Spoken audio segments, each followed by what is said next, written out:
قد تتساءلون مشاهدينا عن مقطع الفيديو الذي أثار مشاعر الفنان العالمي جاكي شان والذي انتشر على نطاق واسع، حيث يتم سؤال طفل فلسطيني: ماذا تريد أن تصبح عندما تكبر؟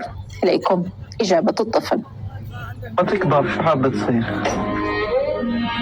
لما أكبر إحنا بفلسطين منكبرش، إحنا في أي لحظة ممكن ننطخ، ممكن نموت وإحنا ماشيين نلاقي حالنا مطفوفين. هيك إحنا الحياة بفلسطين. بعد هذا المقطع دعا جاكي شان المجتمع الدولي إلى إدراك الواقع في غزة، وحث شعوب العالم على الدفاع عن حقوق الأطفال والتنديد بالظلم الذي يتعرض له الأطفال الفلسطينيون، مؤكدا أن الصمت إزاء هذه المعاناة لا يؤدي إلا إلى مزيد من الجرائم ضد الفلسطينيين.